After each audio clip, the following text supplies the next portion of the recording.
강원도에도 보수가 있고 진보가 있고 우리 호남에도 보수가 있고 진보가 있습니다. 우리가 하나님의 말씀을 들으러 이 자리에 왔죠. 보수 이야기를 듣고 진보 이야기를 듣기 위해서 온 게 아니잖아요. 성경 우리에게 무엇을 하고 얘기합니까? 우리 사도 바울이 이런 고백을 우리 함께 읽었으면 좋겠는데 고린도전서 15장 31절 볼까요? 형제들아 내가 그리스도 예수 우리 주 안에서 가진 바 너희에 대한 나의 자랑을 두고 단언하니 나는 날마다 죽노라. 기독교 신앙은요, 누가 죽어야 한다라는 얘기를 하기에 앞서서 이게 실제적인 신체적인 죽음인지 정치적인 죽음인지 그걸 떠나서 기독교 신앙은 자기 자신부터 출발해야 돼요. 사도 바울이 왜 이런 고백을 합니까? 사도 바울이 사역을 하면서 수많은 고난이 많았죠. 여러분 우리가 이 주의 일을 하다 보면 고난이 많으면 어떤 생각이 들죠? 이 사역을 그만두고 싶다. 그래서 저도 이제 우리 사랑하는 목사님들하고 만나서 이렇게 이야기를 나누다 보면 너무나도 힘드니까 목회를 그만둬야겠다는 생각을 수도 없이 많이 해요. 근데 그런 마음이 있지만 그럼에도 불구하고 주의 길을 가는 거죠. 제가 성도님들 만나면 이런 얘기해요. 우리가 이제 5월에 저희 교회에서 미얀마로 가잖아요. 미얀마 선교사가 제 친구 선교사거든요. 고등학교 때. 근데 이 친구 선교사뿐만 아니라 수많은 선교사님들과 대화를 나눠보면 이루 말할 수 없는 고난들이 있거든요. 그러면 우리의 본성은 뭐냐면 하나님의 은혜에 사로잡히지 않는 우리의 본성은 뭐냐면 좀 더 편한 곳으로 가고 싶다. 이 사역을 그만두고 다른 일 해도 되지 않을까. 이런 생각을 한단 말이에요. 사도 바울이 고린도후서 1장 8절 9절 우리 세 번역을 한번 읽읍시다. 형제자매 여러분, 우리가 아시아에서 당한 환난을 여러분이 알길 바랍니다. 우리는 힘에 겹게 너무 짓눌러서 마침내 살 희망마저 잃을 지경에 이르렀습니다. 우리는 이미 죽음을 선고받은 몸이라 느껴졌습니다. 그렇게 된 것은 우리 자신을 의지하지 않고 죽은 사람을 살리신 하나님을 의지하게 하기 위함입니다. 아멘. 사도 바울은 마치 죽은 사람과 같은 그런 심정이에요. 살 희망조차 보이질 않아요. 만약 이런 고난이 우리에게 주어진다면 또 그것도 한두 번이 아닌 고난이 우리에게 주어진다면 우리는 고난을 피해서 다른 길로 가지 않을까요?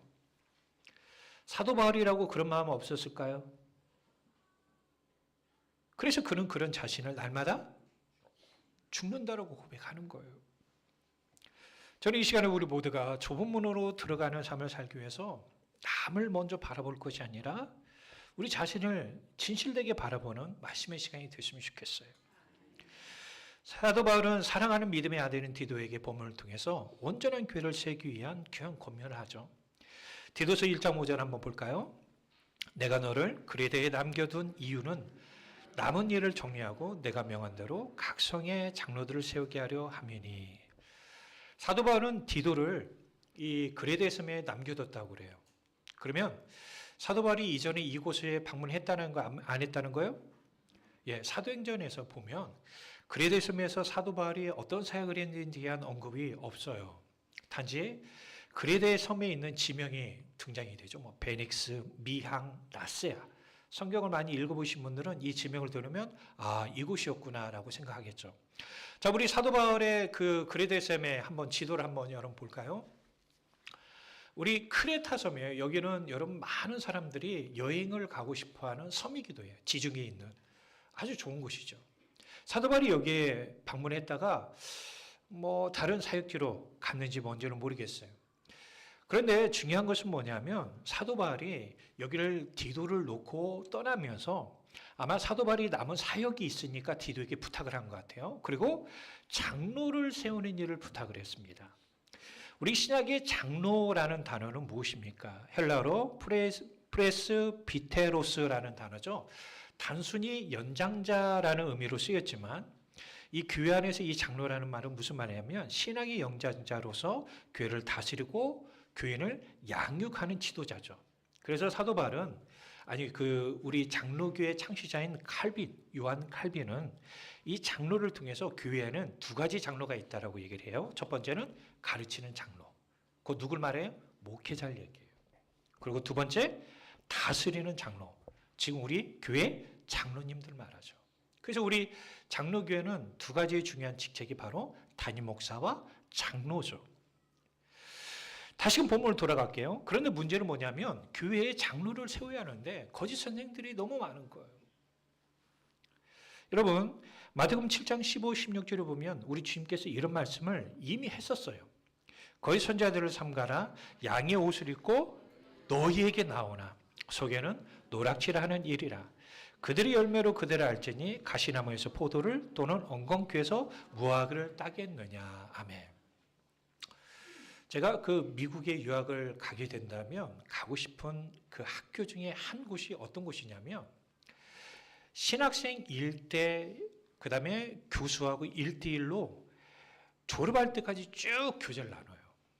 교제를 나눠서 이 목사님이 교수님이 이런 얘기를 합니다. 우리 형제는 목회자 말고 다른 길로 가면 안 될까요? 솔직하게 고민해요. 뭘 보고 고민할까요? 예? 여러분 그 교수가 1대1로 학생들하고 이렇게 하고 난 다음에 이제 대학원을 졸업하면 이제 우리 교단 같은 경우는 강사고시를 볼 수 있거든요. 그리고 강사고시 보고 난 다음에 1년 후에 목사 안수를 받을 수가 있어요. 그러니까 이 교수가 이 학생에게 우리 형제는 아니면 우리 자매는 목회자보다 다른 쪽으로 가는 건 어떨까요? 왜 권면할까요? 예? 왜? 열매를 보고 하는 거죠. 이 교수님 봤을 때는 이 친구는 목회자 하기에는 쉽지 않은 모습이 있다라는 거예요. 우리 주님은 분명히 교회 안에도 이렇게 거짓된 선생들이 많이 들어와 있다라고 얘기해요. 본문 10절 볼까요? 불순종하고 헛된 말을 하며 속이는 자가 많은 중 할례파 가운데 특히 그러하다. 그러니까 교회 안에 거짓 선생들이 많다라는 거예요? 적다라는 거예요? 많다라는 거예요. 근데 그 중에 할례파가 있는데 이 할례파는 누구죠? 유대인을 말해요. 자, 여기 보면은 이 거짓 선생의 세 가지의 모습을 얘기하고 있어요. 첫 번째 뭐냐면 불순종이에요. 여러분 불순종하다라는 말 헬라어 말은 무슨 말이냐면 권위에 복종하려 하지 않는다라는 거예요. 하나님의 말씀에 첫 번째로 하나님의 말씀에 복종하지 않는 거죠. 그리고 목회자의 말에 권면에 복종하지 않는다는 거예요. 이게 거짓 선생의 모습이라는 거예요. 두 번째는 뭡니까? 헛된 말을 한다라는 것이죠. 헛된 말을 한단 말은 헬라적으로 보면 무슨 말이냐면 자기 자신은 하지도 않으면서 남에게 하라고 얘기하는 거예요. 예를 들어서 제가 우리 여기 은서에게 은서가 다음 달에 올라가나요? 다음 달에 근데 이번에 어쨌든 제가 은서에게 얘기해요. 은서야, 은서 기도 많이 해야 돼. 근데 실상은 제가 기도를 안 해. 그러면 지금 제가 은서에게 무슨 말을 하고 있는 거예요? 속이는 말을 하고 있는 거예요. 마치 자기는 하는 것처럼. 세 번째는 어떤 모습이 있습니까? 아니, 두 번째는 헛된 말. 세 번째는 뭐예요? 속이는 모습이 있습니다. 자기는 마치 예수님을 따라가는 사람이라는 이미지를 보여주는 거죠. 근데 실상은 그렇지 않다라는 거예요. 여러분, 유대인들은 하나님께 선택한 민족인 이스라엘 백성을 말합니다. 신약에서 이방인들과 대두적으로 여러분 이 명칭이 등장하고 있는데요. 사도 바울은 로마서 11장에서 유대인들에 대해서 이런 얘기를 해요. 어떤 얘기를 하냐면 그들은 넘어졌다, 그들은 실패했다. 우리 말씀 한번 읽어볼까요? 로마서 11장 11절 12절이에요. 그러므로 내가 말하노니 그들이 넘어지기까지 실족하였느냐? 그럴 수 없느니라. 그들이 넘어짐으로 구원이 이방인에 이르러 이스라엘로 시기나게 합니다. 그들의 넘어짐이 세상의 풍성함이 되며 그들의 실패가 이방의 풍성함이 되거든 하물며 그들의 충만함. 유대인들이 넘어짐으로 말미암아 우리 이방인들에게 복음이 전파된 줄 믿어요. 이야기하려고 하는 거예요. 그런데 여기서 사도 바울은 의도적으로 단어를 쓰는 것 같아요. 넘어지다라는 거예요. 헬라어로 여러분 넘어지다라는 이 단어가 무슨 의미냐면 영적으로 완전히 망하다는 뜻이에요. 그러니까 유대인들은 예수님을 믿지 않음으로 말미암아 그들이 영적인 완전히 영적으로 죽어있는 상태가 돼버렸다는 뜻이죠. 이 단어가 히브리서에도 동일하게 쓰이는데 히브리서 4장 11절에 보면 이런 말씀이 나와요. 그러므로 우리가 저 안식에 들어가기를 힘쓸지니 이는 누구든지 저 순종하지 아니하는 본에 빠지지 않게 하려 함이라. 여기 보면 빠지다라는 단어예요. 여러분, 우리가 구원은 예수 그리스도로 말미암아 이루어진 줄 여러분 믿으시죠? 구원은 우리가 노력한다고 해서 돼야 안 돼요. 하나님의 은혜로 되는 거죠? 근데 이 말씀 다시 한번 읽어보세요. 시작. 누구든지 저 순종하지 않은 본에, 그러면 히브리서 저자는 지금 잘못 말하고 있죠. 저 안식은 어디예요? 천국에 들어가도록 뭐하다? 힘쓰라고 얘기하잖아요. 대충 해서는 안 된다는 뜻이에요. 여러분, 왜 유대인들이 이처럼 영적으로 망한 상태에 이렇습니까? 그들은 여전히 예수 그리스도를 통해서 구원받는 게 아니라 모세를 통해서 준 율법 준수를 통해서 구원받는다고 생각하죠. 근데 그들은 실상은 율법을 100% 지켜 안 지켜요? 심지어 마가복음 7장 9절에 예수님께서 이런 비판을 하셨어요. 또 이르시되 너희가 너희 전통을 지키려고 하나님의 계명을 잘 버린도다. 여러분, 때로는 우리가 하나님의 계명을 지키기 위해서는 교회의 중요한 전통이라고 하더라도 그 전통을 깰 수 있는 믿음이 우리에게 필요한 거예요. 전통이 중요해요? 하나님의 계명이 중요해요? 다시 물어봐요. 전통이 중요해요? 하나님의 계명이 중요해요? 근데 거짓말하지 마세요. 죄송해요.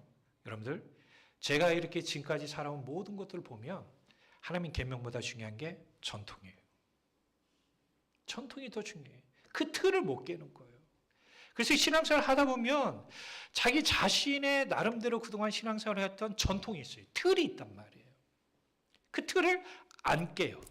하나님 말씀은 계속 우리에게 얘기함에도 불구하고. 자, 본문 11절 보면 거짓 선생은 또 어떤 모습이 있는지 한번 볼까요? 그들의 입을 막을 것이라 이런 자들이 더러운 이득을 취하려고 마땅하지 아니한 것을 가르쳐 가정들을 온통 무너뜨린도다. 여러분, 이 사도 바울은 디도에게 아주 심한 말을 합니다. 그들의 입을 막아버리래요. 여러분, 제가 교회 안에서 회의를 하는데 우리 김장님한테 장로님, 죄송해요. 이미혁 집사님 입 막아버려요. 얼마나 여러분 이게 기분 나쁜 말이에요. 근데 디도에게 지금 그 얘기를 해요. 왜 그렇습니까? 그들은 더러운 이득을 취하려고 잘못된 걸 가르치는 거예요. 그런데 여러분, 디도서 1장을 보고 2장을 봐도 이 사도 바울이 이 잘못된 가르친 내용이 무엇인지에 대한 언급이 없어요.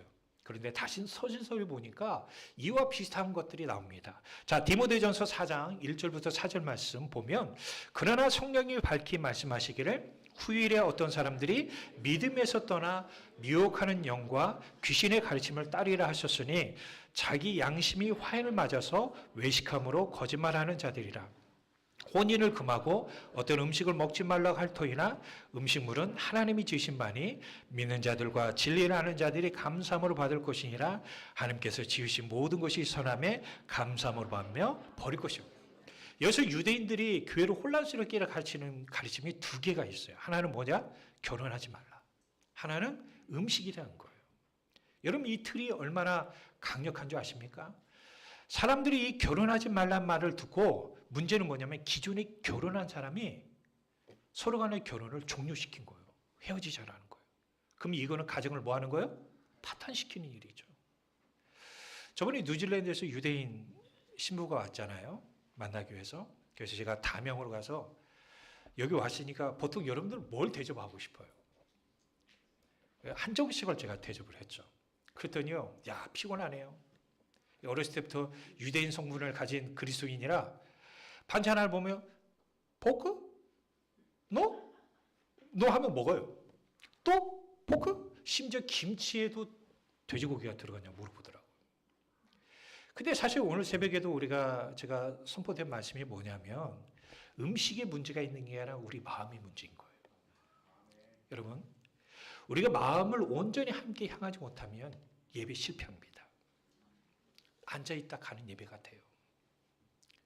우리 반주자들이 있고 직분자들이 있잖아요. 그냥 왔다 그냥 가는 게 돼요. 제가 오늘 학생 하나를 데리러 8시 20분까지 우남동에 내려와라 그랬어요. 그리고 갔더니 와, 내려와 있어요. 제가 도착하기 전에 내려와 있더라고요. 추운 날씨. 얼마나 이쁘던지. 그래서 제가 그랬어요. 밖에 나와 있지 말고 다음 주부터는 안에 있어. 네, 그러더라고요. 사실 그래요. 우리가 정말 중요한 것이 무엇인가를 여러분 우리는 오늘 본문을 통해서 여러분 잘 알아야 할 줄 믿습니다. 마음에 하나님을 사랑하는 마음이 있거나 예배를 드리고자 하는 마음이 있으면 참이 부족해도 주님 앞에 나와요. 마음이 주님을 사랑하고 주의 몸된 교회를 사랑한 마음이 있다면 만약 눈이 폭설이잖아요. 교회 와서 우리 성도들이 혹시 넘어질까 하고 눈을 다 씁니다. 미리 와서. 교회를 사랑한 사람들은 확실히 그 마음에 확실히 다른 점이 있는 거예요. 그런데 이 거짓 선생들은 어떤 모습이 있습니까? 자, 본문 11절에 보니까 더러운 이득을 취하려고 한다는 거예요. 그러면 이거에 대해서 설명하기 위해서 사도 바울이 본문 12절에서 이런 이야기를 합니다. 우리 같이 한번 읽어볼까요? 그레데인들은 항상 거짓말쟁이며 악한 짐승이며 배만 위하는 거름뱅이라. 아멘. 기원전 6세기에 크레타에 활동하는 유명한 예언가가 있었습니다. 철학가가 있었어요. 에피메니데스. 에피메니데스가 한 말이라고 그래요. 근데 여러분 한번 보세요. 그레데인은 항상 뭐라고요? 거짓말이며, 그래서 이것을 뭐라고 하냐면 에피메니데스의 역설이라고 해요. 이 말은 무슨 말이냐면, 여러분 한번 우산동을 한번 봅시다. 우산동 안에 있는 모든 사람들은 항상 거짓말쟁이며 악한 짐승이며 배만 위하는 개은맹이만 모였습니까? 우산동에 사는 분 한번 손 들어봐요. 자, 이분들 한번 보시고 한번 대답을 해주세요. 자, 이분들은 항상 거짓말쟁이며 악한 짐승이고 배만 위한 게으름뱅이에요. 우리 진장로님 지금 손 드셨잖아요. 자, 진장로님만 바라보고 딴 사람 보지 마요. 진장로님은 항상 거짓말쟁이고 악한 짐승과 같아요. 귀신 들린 사람이고 자기 배만 위하여 세우는 거의 게으름뱅이다. 정비천국에 엔진오일을 가러 갔더니 안 가려도 되는 걸 가지고 가세요. 이것도 가세요. 사기치 이런 장로님이신가요? 그래서 이게 바로 에피메니데스의 역설이란 말은 무슨 말이냐? 그레데인 다 그렇다는 말이 아니에요. 그런데 그레데에 사는 사람들이 상당수가 아마 그런 삶을 사는 것 같아요. 근데 거짓 선생이 그런 사람들과 똑같이 행동한다는 말이에요. 여러분, 우리나라가 전 대통령 윤석열 전 대통령의 계엄령 선포 이후에 사회 내에 특히 이념 갈등이 심해졌는데 이 이념 갈등을 여러분 야기시키는 집단이 어디냐면 안타깝게도 교회예요. 자칭 보수교회라고 말하는 교회들에서 우리 교회도 보수교단에 속해 있잖아요. 혼란을 부추기는 일들이 있었습니다. 보수나 중도나 진보나 나라 혼란을 틈타서 개인의 이익을 추구하는 자들이 있는데 여러분 스크린에 제가 한 이미지를 보여드릴게요. 보수 성향의 유튜브들이 모두 여러분 비판하고자 함이 아님을 먼저 이야기를 합니다. 근데 이들이 윤석열 대통령 체포영장 그 장면을 생중계한 날 라이브로 방송하면서 자꾸 구독자들이 뭐라고 하냐면 현금으로 후원해달라는 거예요. 근데 이때 가장 많이 하루 동안에 최고의 많은 수익을 입은 사람이 1,305만 원이에요. 심지어 2025년뿐만 아니라 이 하루에 가장 많은 이 수익을 내잖아요. 그런데 예전에 이러면 세월호 고의 침몰설이란 말 혹시 들어보셨나요? 이게 거의 보수 유튜버들이 음모론을 많이 펼쳤는데 그걸 펼치면서 현금 후원을 했는데요. 상위 10개 유튜버 중에 9개가 극우주의자들이라는 거예요. 여러분, 그러니까 우리가 교회 안에서도 또 유튜브에서 사람들이 얘기하는 것들을 잘 분별하셔야 돼요. 무분별하게 반복음적인 것들이 많아요. 자, 제가 어떤 특정한 목사님을 얘기하려고 하는 것이 아니라 설교 시간에 제가 예를 들어 설교 제목이 이거라고 봅시다. 이재명이 죽어야 대한민국이 산다. 제가 만약에 성경 제목을, 설교 제목을 그렇게 하고 로마서 1장 1절 이렇게 했다면 로마서 1장 1절에 한번 찾아보세요. 그 내용이 나옵니까? 전혀 성경은 나오지 않는다는 거예요. 근데 이런 것들이 무분별하게 교회 안에서 선포되고 있으면 교회 복음을 약화시키고 결국은 교회가 무너져요. 그러니까 본문 14절에서 사도 바울이 이런 잘못된 반복음적인 가르침을 가만히 놔두면 안 된다고 얘기하는 거예요. 우리 14절 한번 읽어볼까요? 시작. 유대인의 허탄한 이야기와 진리를 배반하는 사람들의 명령을 따르지 않게 하려 함이라. 그런데 13절에서 사도 바울이 이들에 대해서 뭐라고 얘기하냐면 엄히라는 단어가 쓰이고 있다는 걸 아셔야 돼요. 여러분 13절에 엄히라는 단어가 나오죠? 이게 헬라어로 아포토모스라는 단어예요. 여러분 헬라적인 의미로 보면 준엄하게 엄격하게라는 건데 이 단어가 어디서 나왔냐면 아포라는 이 단어에서 파생되어 나왔어요. 근데 이 아포라는 단어가 무슨 말이냐면 어떤 대상과 분리하는 거예요. 어떤 대상과 교제하는 걸 뭐 하는 거예요? 중지하는 의미란 말이에요. 관계를 끊으라는 뜻이에요. 그만큼 이들과의 관계를 끊어내지 않으면 우리에게 주어진 믿음을 지키기 쉽다 어렵다? 어렵다는 말이에요. 그러면 우리들은 이에 대해 무조건적으로 상존하지 말라는 거예요? 절교하란 말이에요? 사도 바울은 디모데후서 2장 24, 26절에 이런 권면을 얘기해요. 주의 종은 마땅히 다투지 아니하고 모든 사람에 대하여 온유하며 가르치기를 잘하며 참으며 거역하는 자를 온유함으로 훈계할지니 혹 하나님의 그들에게 회개함을 주사 진리를 알게 하실까 하며 그들로 깨어 마귀의 올무에서 벗어나 하나님께 사로잡히 되어 그 뜻을 따르게 하실까 합니다. 저는요, 제 신학하고 목회하면서 안타까운 사람들이 누구냐면 어떤 교리적인 논쟁이 있으면 감정적으로 얘기하고 혈기를 내는 사람들이 많아요. 자기가 아는 것이 전부인 것처럼 사람들에게 주입시키려고 하는 사람들이 의외로 많더라고요. 근데 그분들은요, 자기하고 어떤 의견이 안 맞잖아요. 그러면 다퉈요. 여러분, 우리가 신천지가 요 교회 와요. 지금도 편지 보내고 그러거든요. 저번에는 홍삼 들고 오셨어요. 가지고 이거 제가 필요 없으니까 다른 분 주세요. 여기 이렇게 그 재활용 이렇게 수집하고 다니시는 할아버지 할머니 계시니까 그분들 건강하시라고 그분들 주시라고 가져가라고 했어요. 근데 받으시래요. 이만희가 이거 우리 목사님들 한국교회 목사님들 고생한다고 섬기라고 준 거래요. 그래서 나는 그런 거 안 섬겨도 되니까 그거 받으면 여러분 청문회 나오는 거 아니에요? 가라고 했어요. 근데 여러분 그들이 저에게 얘기하려면요. 진짜 여러분들 제 서재 와서 여러분 얘기했던 청년하고도 얘기를 해보니까 대화가 돼야 안 돼요? 안 돼요.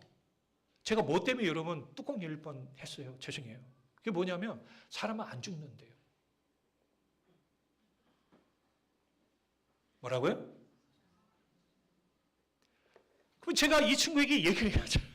왜 안 죽냐고. 그랬더니 이만희를 따르면 안 죽는다네요. 이게 대화가 안 되는 거죠. 그럼 뚜껑 열면 어떻게 되죠? 목사가? 그러니까 사도 바울이 얘기하잖아요. 온유하고 참고 그들에게 훈계하라고. 훈계하란 말은 혼내다는 말이 아니에요. 복음으로 바르게 그들을 가르치란 말이에요. 왜 이런 수고를 하라는 거예요? 혹여나 하나님께서 이들에게 회개의 은혜를 주셔서 복으로 돌아올지 모른다라는 거죠. 그런데 중요한 것은 뭐냐면 결과적으로 잘못된 복음을 전하는 거짓 선생은 우리가 경계해야 한다는 것이죠.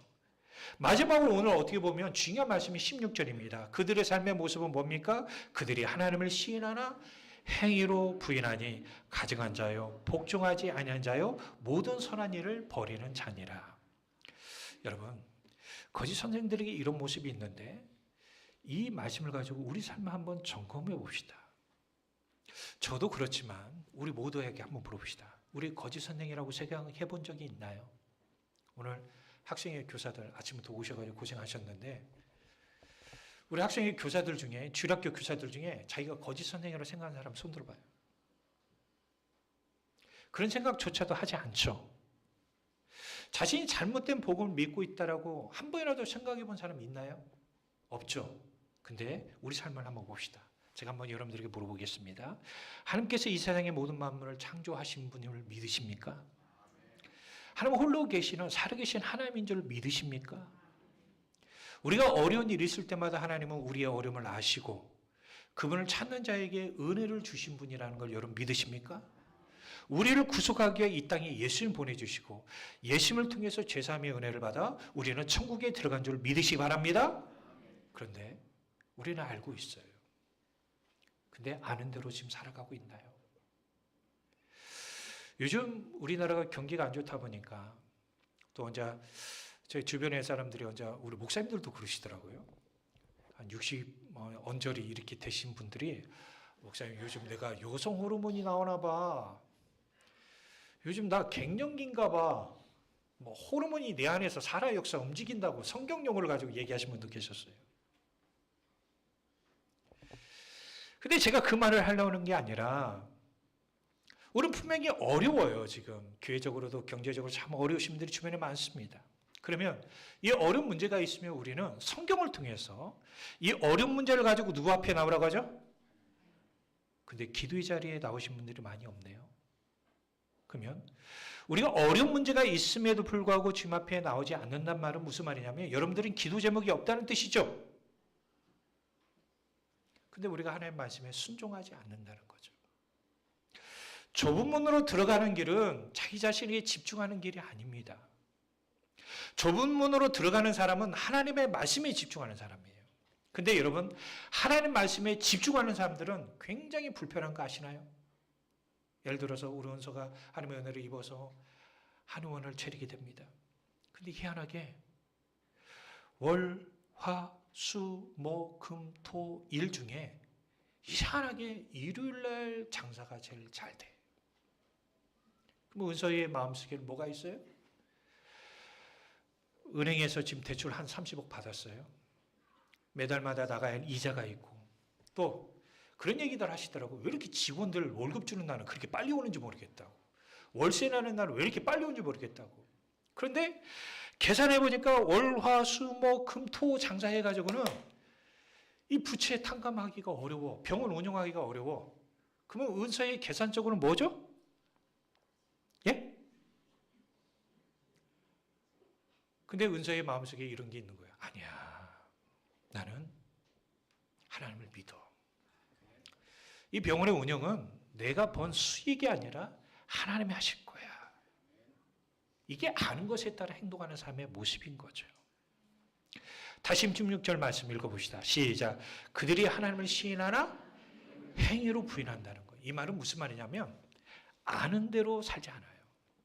예수님은 나의 구원자요 구속주라는 것을 믿음으로 고백을 하지만 삶의 모습을 보면 전혀 그렇지 않다라는 거예요.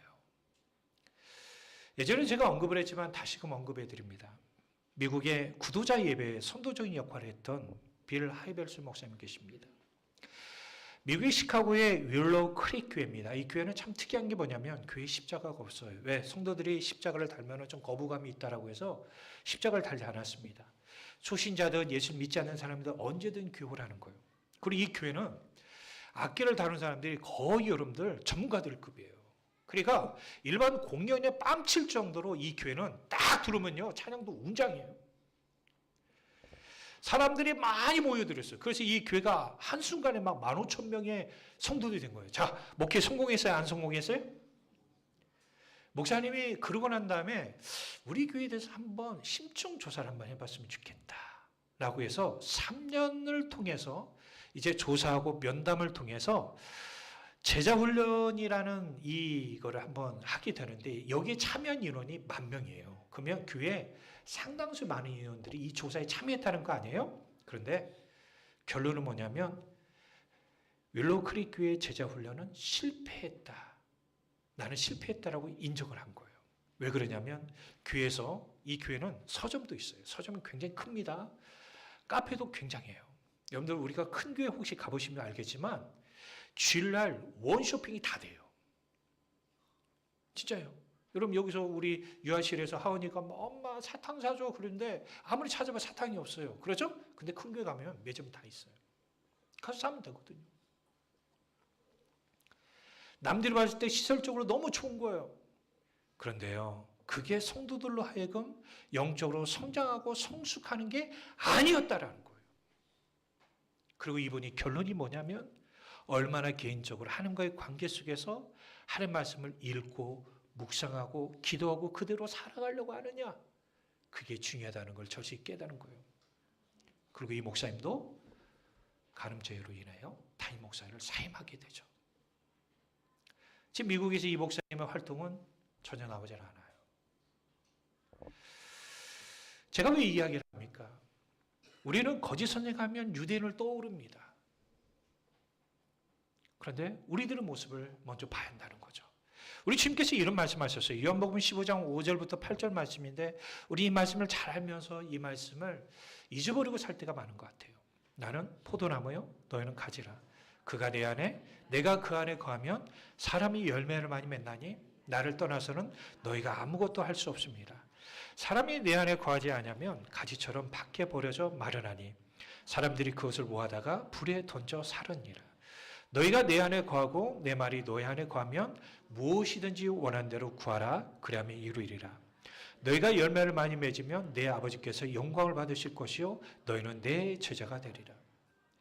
실상 우리가 하나님의 말씀을 통해서 이 거짓 선생에 대한 정보를 많이 알고 있지만 우리들이 거짓 선생과 동일한 삶을 살고 있는 것에 대해서는 우리 생각하지 않을 때가 참 많은 것 같습니다. 그러면 우리는 이런 거짓 선생의 부류와 동일한 사람이 되지 않으려면 어떻게 해야 할까요? 우리 말씀 하나만 읽고 오늘 설교를 마무리하도록 하겠습니다. 베드로서 1장 5절부터 10절인데요. 그러므로 너희가 더욱 힘써 너희 믿음의 덕을, 덕의 지식을, 지식의 절제를, 절제의 인내를, 인내의 경건을, 경건의 형제 우애를, 형제 우애의 사랑을 도하라. 이런 것이 너희에게 있어 흡족한즉 너희로 우리 주 예수 그리스도를 알기에 게으르지 않고 열매 없는 자가 되지 않게 하려니와 이런 것이 없는 자는 맹인이라. 멀리 보지 못하고 그의 옛죄가 깨끗하게 된 것을 잊었느니라. 그러므로 형제들아 더욱 힘써 너희 부르심과 택하심을 굳게 하라. 너희가 이것을 행한즉 언제든지 실족하지 아니하리라.